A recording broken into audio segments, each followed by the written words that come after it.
Well, hello everyone and welcome to yet another Discussions with Dolf. And if you know anything about architecture around the world, you know exactly where I am. You've probably seen it from my Instagram posts anyway. But I'm in the heart of Kuala Lumpur, the capital of Malaysia. And behind me you've got the Petronas Twin Towers. Petronas, of course, is the name of the major oil company here. The Twin Towers, gosh, I remember them being built because they would have 3 8-hour shifts working around the clock, 24 hours a day, obviously. And at night, the place would be lit up with these massive floodlights so that the workers could see what they were doing to get the towers built on time. It's an enormous undertaking. To this day, they're still the world's tallest twin towers. And you know, we all know some of the major landmarks around the world, but it's very interesting when you look back, when you consider the Eiffel Tower, built for the Paris exhibition. It was a world exhibition, but in Paris of 1889. The original idea was that at the end of the exhibition, the Eiffel Tower would be unbolted, taken down, and the area would revert back to its natural surroundings. However, the Parisians liked this tower so much, designed of course by the very well-known Gustave Eiffel, that they voted and they decided to keep it there. And when it was built in 1889, it was by far the world's tallest structure, 332 meters high, give or take, depending on whether you include the antennas or not. And it retained that title for nearly half a century. It was until the Empire State Building became the then tallest building in the world in 1931. And of course, since then, it's been surpassed, I think, by the CN Tower in Toronto and then the one in Shanghai. And currently, of course, the world's tallest structure is the Burj Khalifa in Dubai. But I believe there are plans already underway for a new structure to take over that position. And that's just the way it goes. This is the way of the world in these things. By the way, these towers are so tall that it is difficult to get a video, and you're miles away, and that encompasses them. So obviously, I'm guessing about 100 yards away from the base of the Twin Towers. And I put my camera at a very odd angle so that you can at least see the tops of them. You can also see the walkway going across between the towers. But I can't even stand up straight here, because if I did, I would not be in the picture. So I'm kind of leaning over in a peculiar manner to get myself in the picture.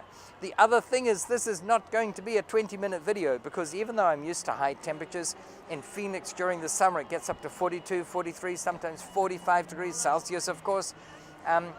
Here in Kuala Lumpur, it's only around 30, 31, 32 degrees. However, the difference between the Phoenix heat when it gets up to 40 degrees and the Kuala Lumpur heat, of course, is a matter of humidity. The humidity is so high there that in no time at all you kind of can't help but get sweaty, because the humidity is so oppressive.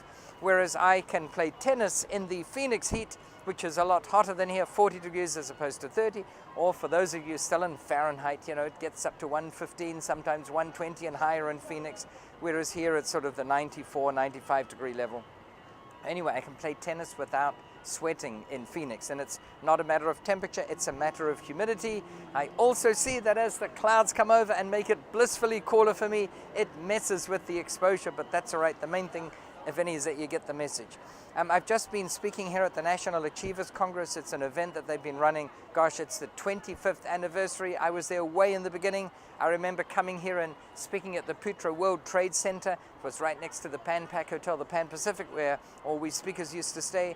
The hall maxed out at 3,500 people. That was an impressive audience. Now it's migrated to MITEC, the Malaysia International Trade and Exhibition Center, a glorious center. We had thousands again, but this time we're on the 3rd level, and there were even bigger events like a metal trade show with massive big CNC machinery on display. Just a magnificent center.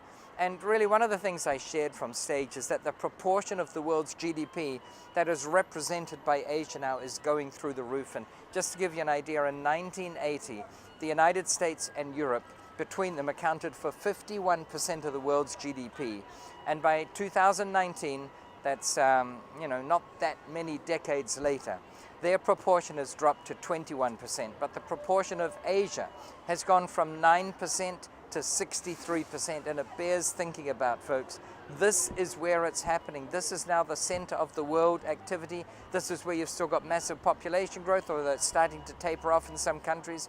This is where you've got masses of people still entering the enclave, what do you want to call it, the the group of people who are in the so-called middle class. So they're buying cars and refrigerators and air conditioning systems and new homes and you name it, in a manner that in the West we no longer are, because everyone in the West has a home, they have 2 or 3 cars per household, they have that electric motor vehicle to get wherever they want to go.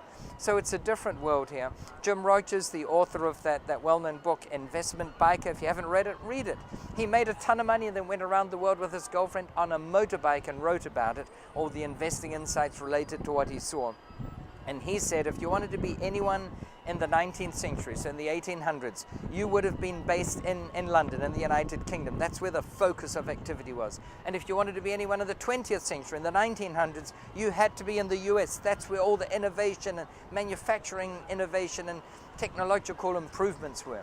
But he claims that if you want to be anyone in this, the 21st century, then you have to be in Asia, in either Hong Kong or Shanghai or Singapore or KL or Taipei or Tokyo or any of those cities. And he himself, Jim Roches, moved his family lock, stock and barrel to Singapore.